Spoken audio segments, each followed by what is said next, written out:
Hi, everybody, and welcome to this exclusive Workforce Nutrition webinar. I'm Michelle Thompson, and I lead on the philanthropic engagement at GAIN, and I'm delighted to have you all here today. We've brought together a select group of individuals because workforce nutrition is one of the most powerful yet often overlooked ways to drive both business success and social impact. Whether you're exploring this for the first time or are already engaged in this space, today's session will give you valuable insights into how nutrition in the workplace transforms productivity, well-being, and entire communities. Many of you already invest in your workforce because you know that a healthy workforce is a productive workforce. But one critical factor often gets sidelined, and that's nutrition. Across the tea estates of India, Malawi, and Kenya, or the garment factories of Ethiopia and Bangladesh, proper nutrition impacts energy levels, reduces absenteeism, and increases focus. When employees have access to nutritious food and the right support, they perform better, stay healthier, and ultimately help businesses to thrive. But beyond the workplace, workforce nutrition is also a driver of gender equality and long-term social impact.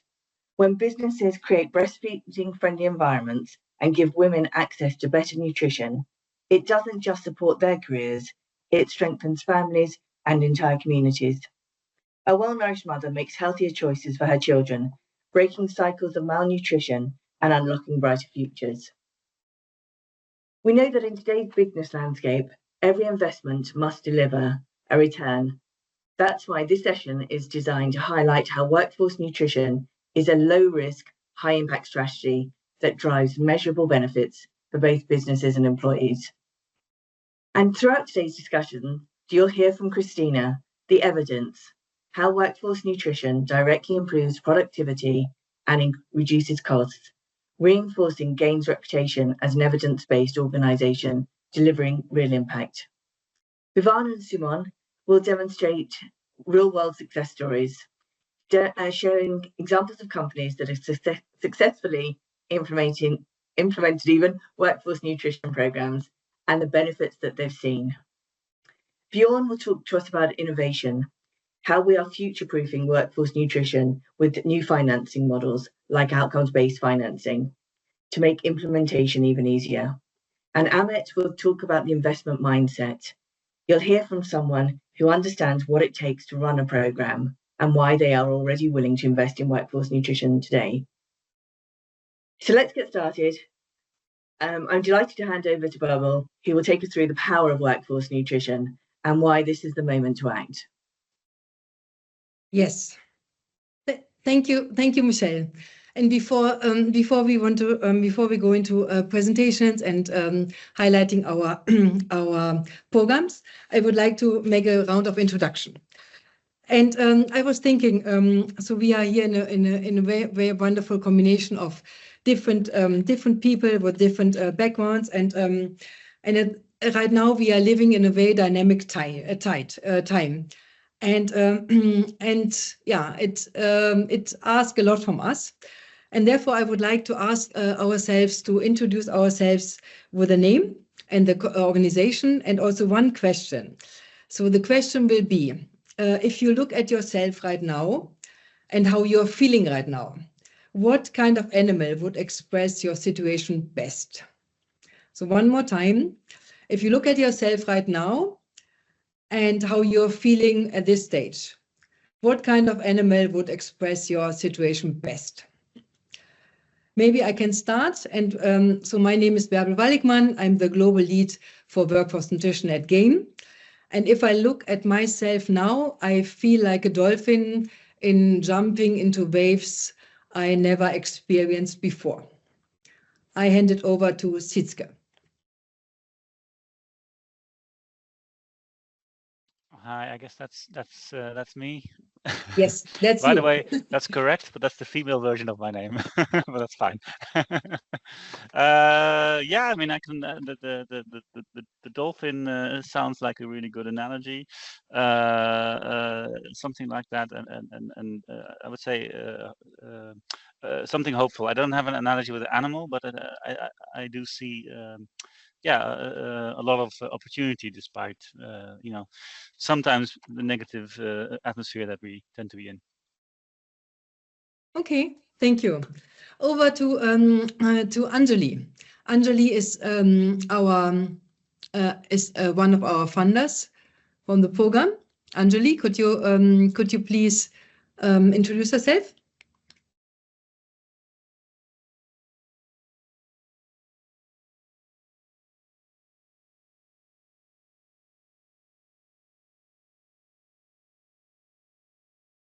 Oh, she's okay. She can't introduce. But Anjali comes from Unilever and was one of our partners in the T program with Unilever, and she's with us. So then I hand over to Sophie.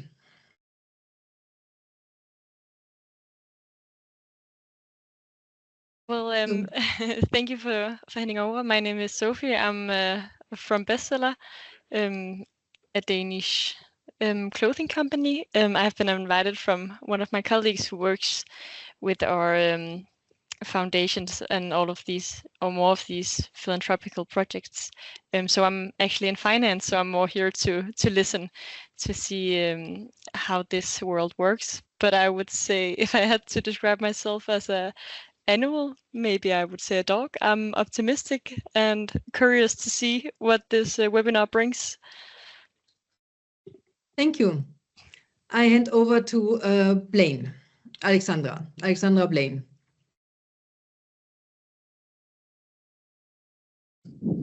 Hello, I work within BNP Paribas. I'm structuring Impact Bond today, and I'm not at all inspired by animals, but I'm happy to be here and waiting to see what this school where this school will go. Thank you. Thank you, Alexandra. I hand over to Titi Saka.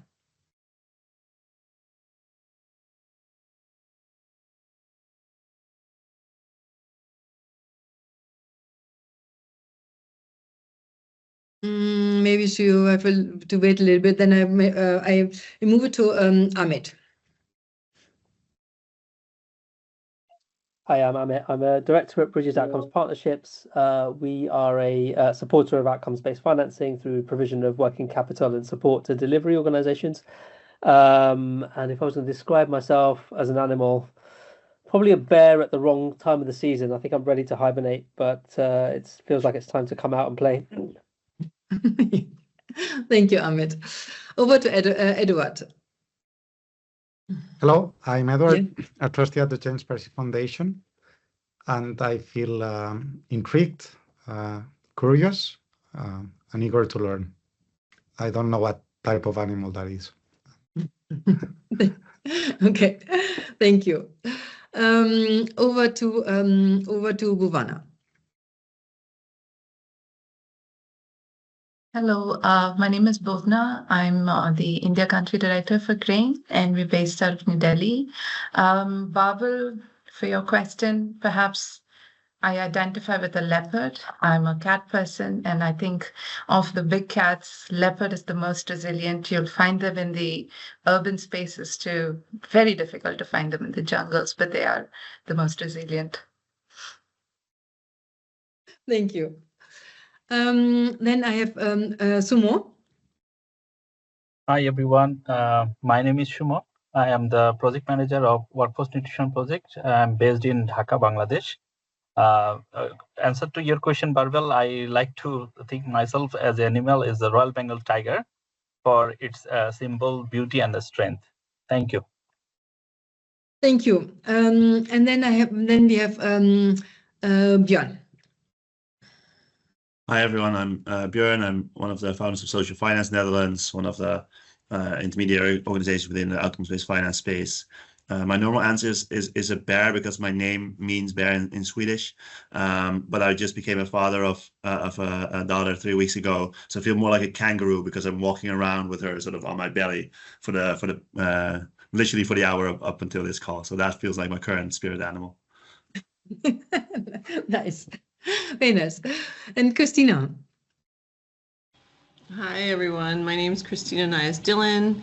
I work for GAIN. I'm a research lead for healthier diets. And I think I would identify myself, particularly in these times, as maybe kind of a bird or an eagle, kind of looking at the landscape, looking for specific things and finding detail. I really kind of get immersed in details. I find details important. Thank you. Yeah. Thank you, Christina. Aishwarya? Hi, Babul. Hi, everyone. I'm Aishwarya. I'm leading the workforce nutrition program here in India. And Babul, answering your question, I feel like a spider, strategic and patient, weaving complex plans and waiting for the perfect opportunity to get and go. So, yeah. Okay. Okay, so we have a wonderful combination. And Royce, what is your animal? That's a very good question, but I think I see myself as a bee, because regardless of how the world will spin, we just focus on get things done, transforming something into something. So that's something that I live by at the moment. Perbal, thank you for the question too. Yes. Okay, and last is Michelle. Michelle? I think of myself as an octopus. So having my hands on many things and working a stealth-like approach, looking to problem solve all along the way, particularly in these difficult times. Very nice. And Titi, do we have now access to your audio? Yes, now I'm really sorry for earlier. I had some internet issues. So hi everyone, my name is Titi. I am Senior Associate Development Office at GAIN.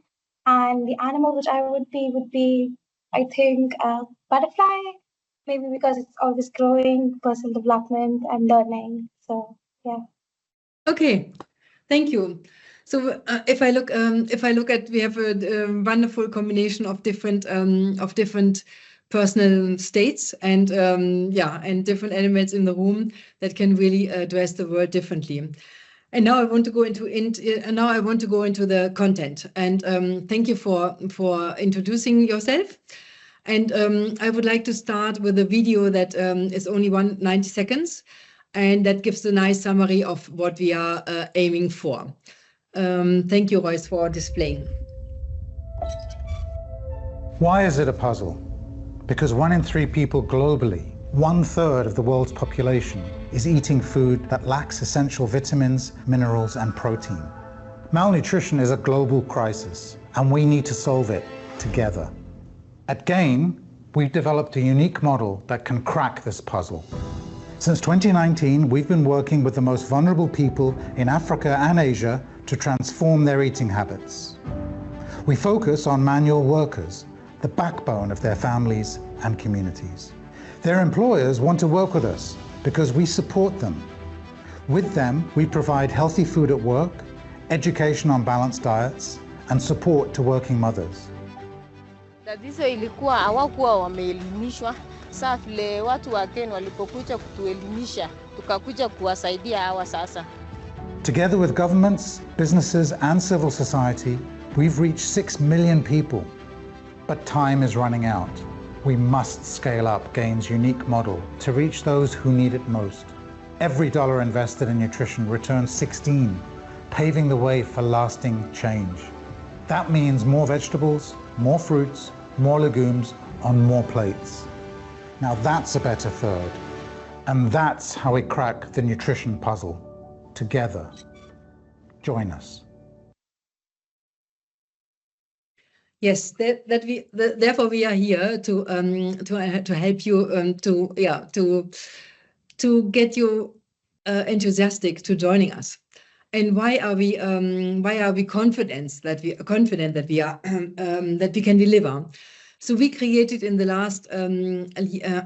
last year since 2019, and we have been working before on this.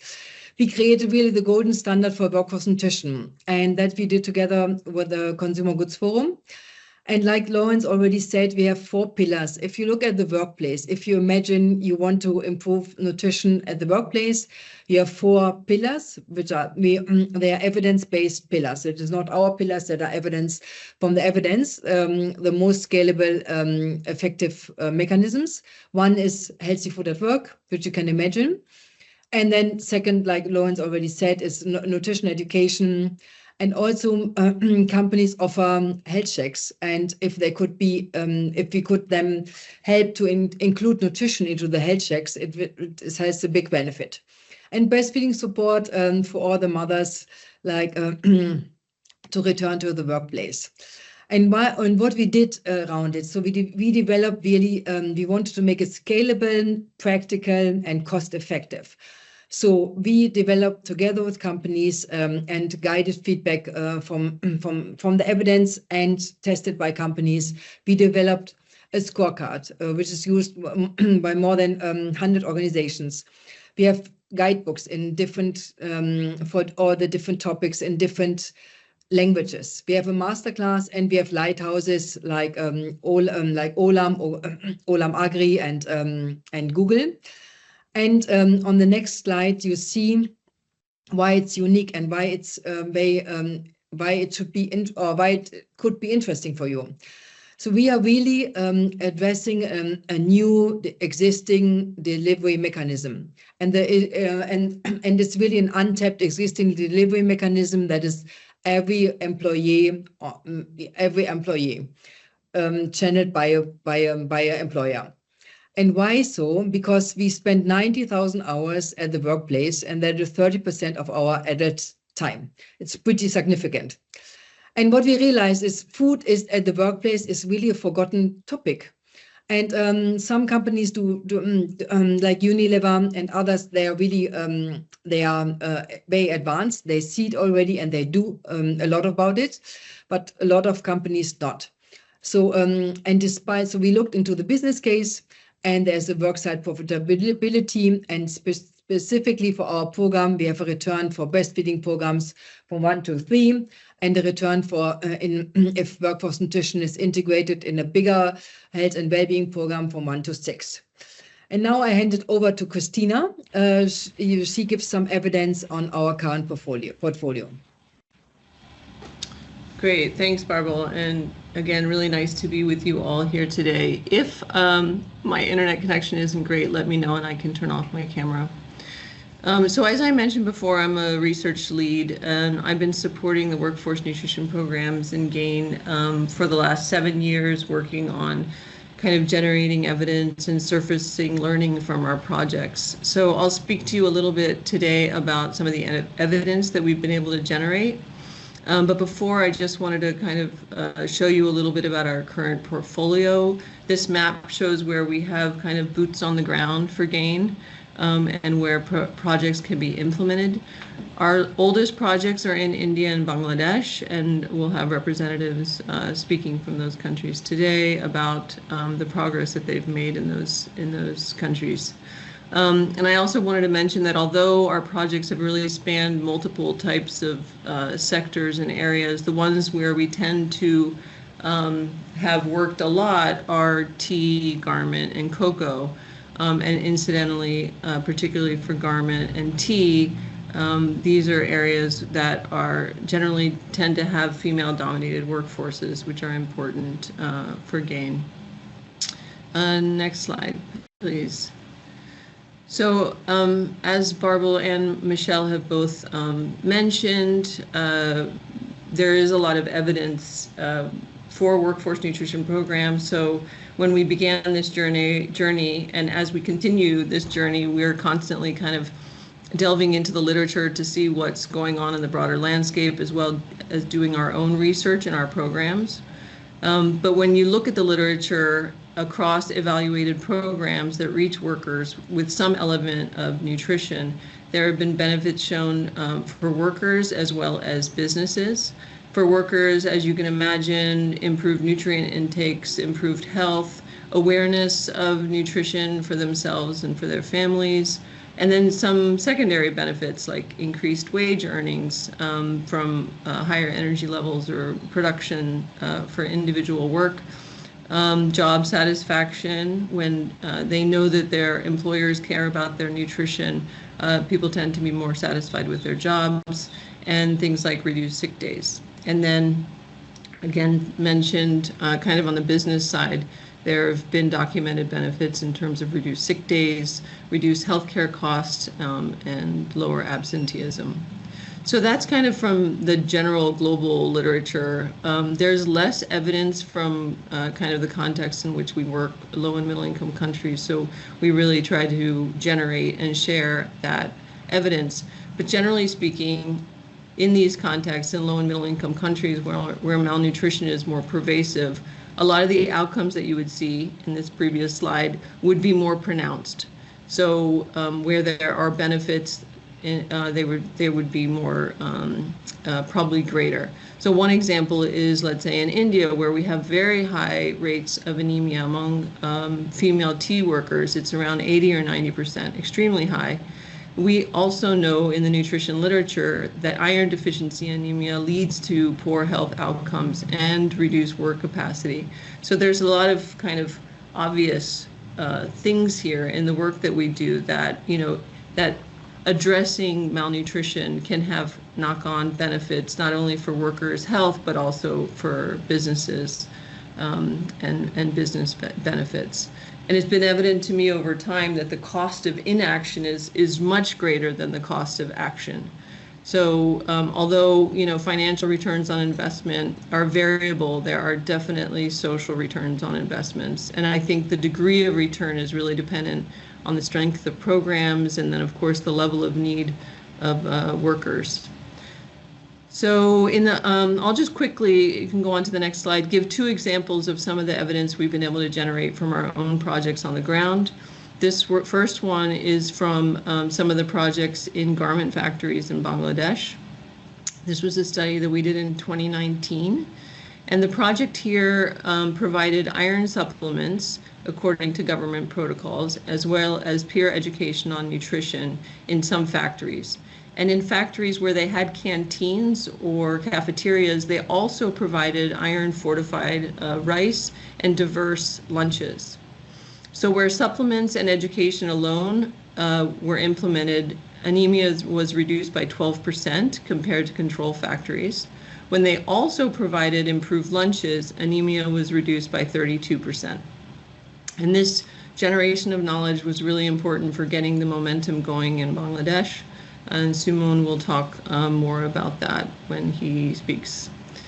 And then the next example I'd like to talk about is more from kind of the smallholder farmer.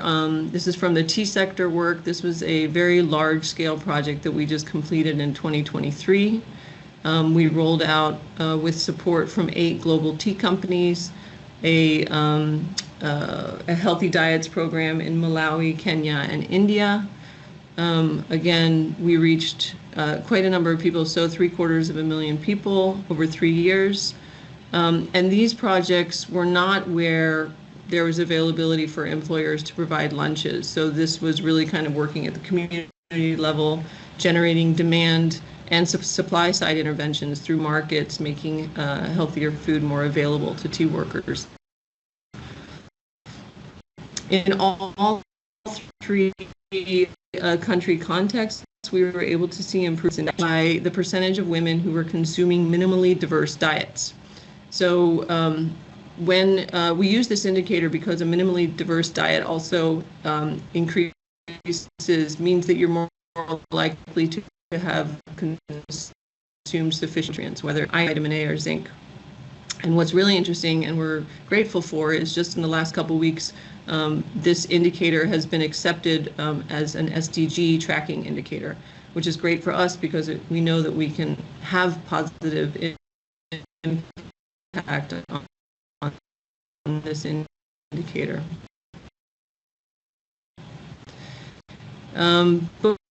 Both studies from Bangladesh and from these programs, we just helped to disseminate the findings, and they're both either already in peer review or being published.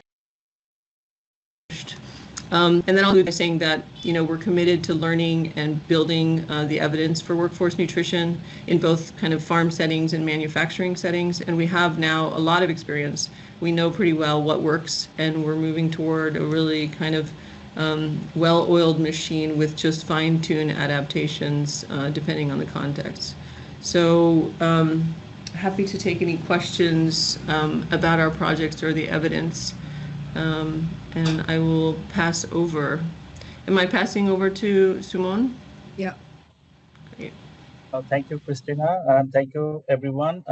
Welcome to our experience of garment sector projects in workforce nutrition Bangladesh. In next slide, actually, I will share about how the workforce nutrition in Bangladesh is working here. We are actually trying to improve the nutrition knowledge of workers and their family members, and also we are trying to increase the availability and give them accessibility to the nutrition and safe food.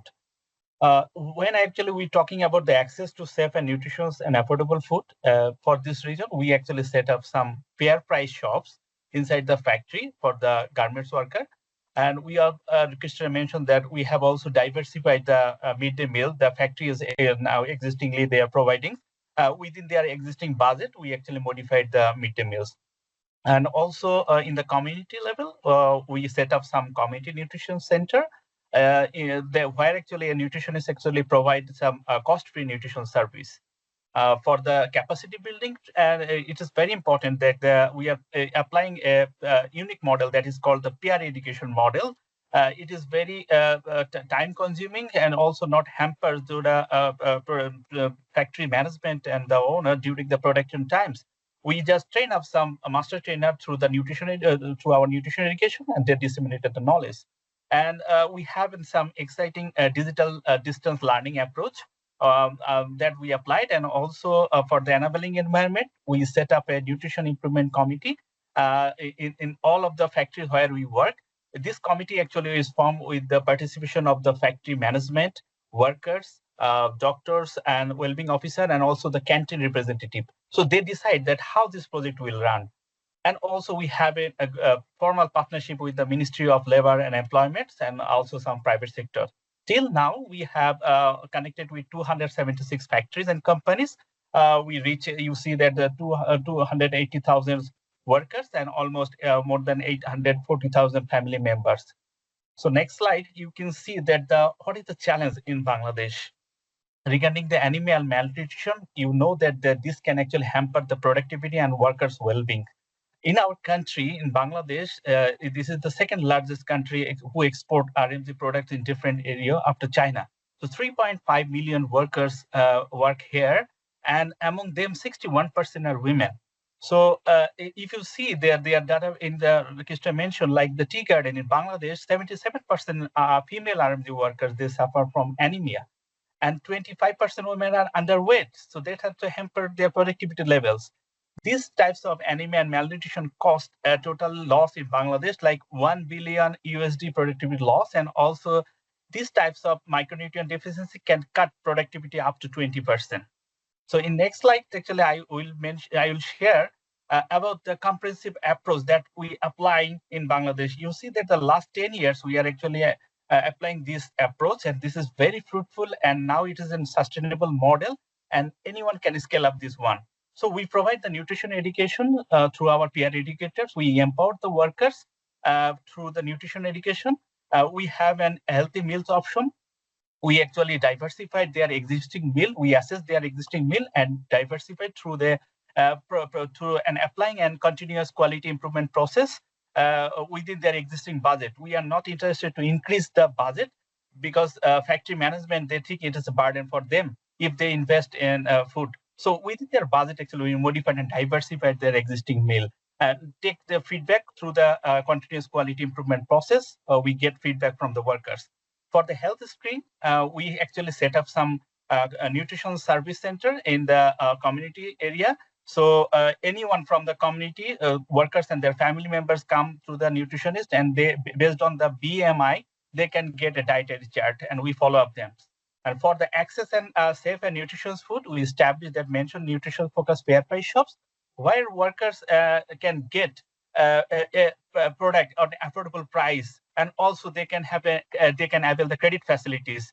They can also get the product like the fish, meat in a small portion, and the nutrition and safe food is available with a discount price in the fair price shops. So in next slide, I will share about the journey and the extension of workforce nutrition that we have actually now continue in Bangladesh. We have started pilot with the support of Dutch governments. And that project, after successful, we actually scale up that one in 2017. During that times, one of the private sector, VF Foundation, they actually take over our model. They like that one, the approach, that way of working. And when they are starting, then another foundation, French Foundation, Ocean Foundation, they actually come and take over our model, and they actually work with us to set up fair price shops. So this fair price shop model, community-based activity, and the factory level intervention, that is actually very attractive by the and this is a very evidence-based work that we work, and the VF and Ocean Foundation, they scale up this one. So they get confidence that, okay, the workforce nutrition project in Bangladesh is doing well, and we actually, beyond their expectation, we did some good exercise and good evidence we generated. Next slide, I will mention that one of the senior manager of the VF Corporation for the Community Development Sustainability, he actually very believe that this partnership with GAIN is actually very effective. He think that, and through their third-party verification, they also verified that the number of workers that we mentioned, that is very acceptable and very verified by their third parties. So these types of work, and they appreciated our work. They scale up this project for the second phase, both. Next slide. I will just highlight some of the examples that this intervention and case study also highlighted in Forbes magazine, exemplars, and different types of webinar. We share this one. And the last slide, I will want to mention that overall, our nutrition program has made significant impact. If you see, Christina mentioned that we able to reduce the anemia 32%. We also able to reduce the 10% employee turnover of the factory overall. And workers actually get benefit 6% average from their savings. So these types of innovative approach actually help them, and their knowledge increases. And also, if you see the result, the workers are satisfied with their modified meal. So I think that and believe this approach is very replicable, scalable, and we are welcome to work with us. Thank you. Over to Bhumana. Thank you. Thanks, Suman. We'll take you through the workforce nutrition work that we've done in the tea estates of India. If we move to the next slide, we'll see that India is one of the biggest, second largest producer of tea, with over 1.2 million tea estate workers employed across the different regions. Assam and West Bengal lead the work. When it comes to nutritional status, like what Babul was mentioning, there is a high level of anemia and other forms of undernutrition across different age groups, especially women of reproductive age. And we do know, for instance, the work that we did in workforce nutrition with tea estate workers in Assam, we do recognize that while the state's average level of anemia was already high at almost 66%, that the anemia levels and the undernutrition levels across the tea estate workers, which are largely women, was significantly higher than the state data from the National Family and Health Survey. And while there is a very obvious development case for working on malnutrition across, tea estate workers, there is a clear business case as well. There are studies that show that performance, work-related performance, is poorer among people who are malnourished or anemic. There is higher absenteeism, there's higher turnover, and hence there is a obvious, a business case for it, which also affects the wages of the employees who are working. And this is largely, what we've identified was largely due to lack of access to consume diverse diet, poor hygiene and sanitary practices, and higher incidence of anemia among tea estate workers. If we move to the next slide, this sort of gives you a snapshot of what the work that we did with the tea estates in Assam. We worked with about 110 tea estates across 7 districts. And the work looked at how do we improve access to, demand for, and consumption of safe and nutritious foods for not just the workers, but also their families. When it comes to improving access, we looked at models that make business sense for those who are implementing taking it. We had a two-pronged approach. One was engaging with women-led community entrepreneurs who do door-to-door sales of nutritious products. And the other was the mom and pop shops that were present within the tea estate. How do you convert them into healthier, more nutritious retail shops through sustained models of creating supply chain, the procurement and supply chain. And we are quite excited to share that this model has resulted in sustainable business practices and improved nutrition outcomes. In fact, we'll share some results in the subsequent slides. This worked because it made business sense as well. If we could just go back to the previous slide for another minute. So apart from access, we looked at demand generation through relaying 6 key messages that talked about consuming local foods, consuming seasonal foods, consumption of new fruits and vegetables, of fortified foods, and looking at hand hygiene, and hand washing and hygiene practices at critical moments. And 6 key messages relayed on the platforms that are mentioned here through street plays, cooking demonstration, competition, home visits, and school games, engaging with different target groups. Keeping our messages simple really helped us in terms of the Endline survey indicating relaying back messages and improvement in knowledge. And finally, we worked very closely with the Food Safety and Standards Authority of India to talk scale when it comes to engagement with government and creating synergies by establishing Assam tea estates as Eat Right tea estates, which looks at promotion of safe and nutritious foods at the tea estate. So this was a massive auditing campaign that was undertaken by the FSSAI officials, where GAIN supported the tea estate management to really improve access to healthier and hygienic foods in the tea estate. We reached over 160,000 workers and indirectly about 640,000 community members or the families of workers. We have a small video in the next slide, which gives you a snapshot of the work that we did, and we'll subsequently share results.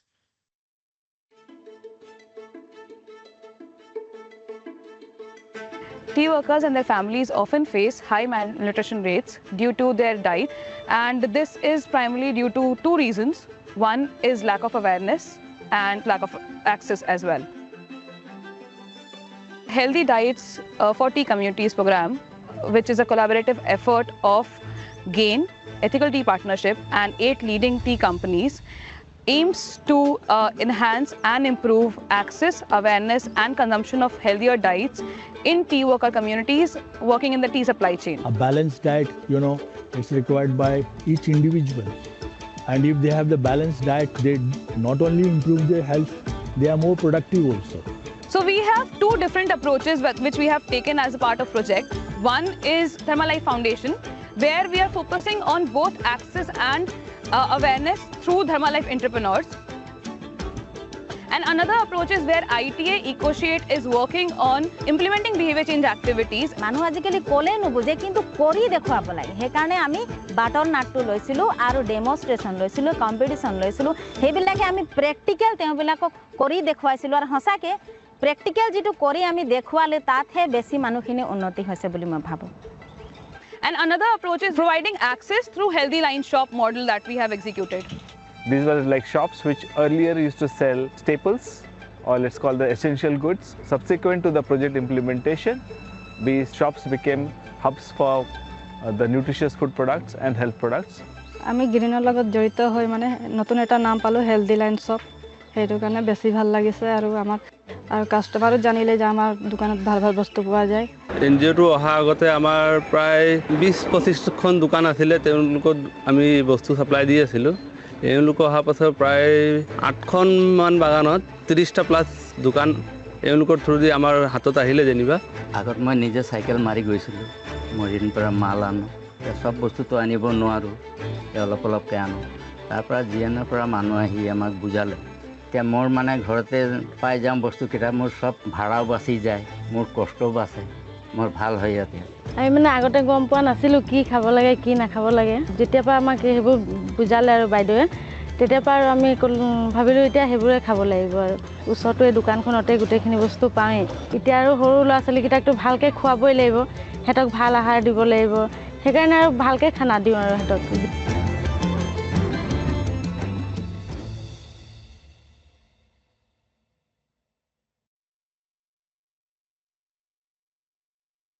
So we wanted to understand what's been the impact, what is the outcome of our program, and in our endline evaluation that we did, we largely wanted to understand what's the outcome in terms of improvement in knowledge, improvement in access and consumption, and we were quite surprised and happy to know that, you know, in terms of knowledge compared to the baseline of 83%, we saw that 99% of women knew the benefits of consuming a balanced diet, and compared to a baseline of about 4 out of 10 understanding the need for consumption of fortified oil, we had in the end line 8 out of 10 women knew about fortified oil, and 91% knew about the consumption of local seasonal vegetables and fruits. In terms of access, there was a 64% increase in the availability of targeted food items such as fortified oil, eggs, milk, pulses through the Healthy Line shops, a threefold increase in the sale of nutritious foods, including fortified oil increased by 50%, and an 8-fold increase in the sale of nutritious foods in the Healthy Line shops. In terms of consumption, we saw 20% increase in consumption of fortified oil, 36% increase in the consumption of vitamin A-rich fruits and vegetables, and about 30% in the consumption of dark leafy vegetables. Overall, there was a 28% in average score of dietary diversity score, and an increase in the number of food groups that were consumed based on 24-hour recall.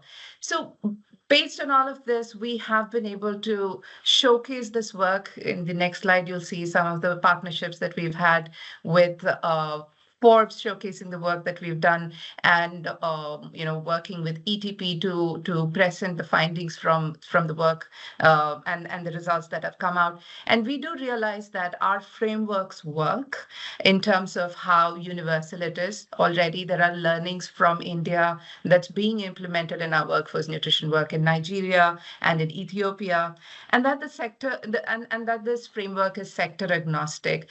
Our work started with the government sector and in the tea sector in India and Bangladesh, but this is just the beginning for us. And we do see that with over 450 million across the world in the supply chain workforce, there is a huge potential for the workforce nutrition framework to really impact at scale across different sectors and geographies in the developing world. Thank you so much for the opportunity. Babul, over to you. Yes. In terms of time, I would like to postpone the Q&A after the presentation of Björn, and I would like to hand it over to Björn. Sure, thanks, Beryl. Hi, everyone. I'll keep it very brief, conscious of time. This was about social finance, but I think the thing to remember, we're a social enterprise based out of Amsterdam, working on outcomes-based finance in many ways, but finding ways to fund programs that make an impact and deliver high-impact outcomes, such as the Workforce Nutrition Program. We'll skip to how it's structured. So I don't think I have the control. Yeah, there we go. So the idea is to fund the Workforce Nutrition Program through the Development Impact Bond, which is a mechanism, an outcomes-based finance mechanism. And the idea is that, for those who are not aware, is that rather than funding through traditional subsidies or grants, where most of the agreements are activities or inputs-based, or if we're lucky, outputs-based, is identifying outcomes that the program will deliver, verify those outcomes across the program, and convince outcome payers, rather than paying upfront for the activities, to pay at the end if those outcomes are achieved, resulting for them in a way to only having to pay when impact is delivered, and getting increased transparency and increased effectiveness of, for instance, donor money when they're funding and supporting programs like this. And obviously, and I think Ahmed will tell more about that, that will sort of provide a sort of a working capital need, because still the program needs to be paid, and that's where impact investors will come in. So the idea is to bring the circle around, is to find impact investors to provide upfront capital for a gain, and with the partners to deliver the workforce nutrition program that delivers outcomes for people on the ground. And we'll talk about what those are. And if we can measure those outcomes and can verify those, they'll be paid back, and the investor will be paid back using the outcome payers. And the idea is that most of those programs are funded more long term. So typically they run 4 to 7 years within one funding frame. It aligns all of the interest, because suddenly there's more of a partnership between donors, between investors, between delivery organizations and NGOs, where before it's more of a power dynamic between grantees and grantors. Now it's really everyone is working together towards achieving those outcomes, because everyone in that circle actually stands to benefit from achieving those outcomes together. So that's, I think, really changing the dynamic between the partners, and actually make, in our view, and what we've seen is it increases the effectiveness of the partnership over time as well. So the outcomes that we're looking through are threefold, and they've been assessed in the previous elements of the program. So that's the next slide. So we're focusing on 3 areas, which is access, awareness, and anemia reduction. So access is really the healthy line shops. You saw that in the video, and you heard Bhavna talk about that, which is not just for the workers within the workforce, but it's really also for the families around that are very often living close by, but lack access to healthy and nutritious foods. And we see that the healthy line shops that are being set up are really effective in providing access to those nutritious foods and setting up supply chains around that. And that will generate, the idea is that will generate more access to sustainable food long term, with sustainable healthy line shops for over 64,000 workers and their families.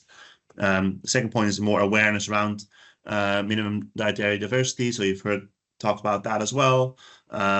So based on previous programs, we think the program can achieve against control groups close to 30% of increase in women meeting those minimum dietary diversity needs, impacting 30,000 female workers.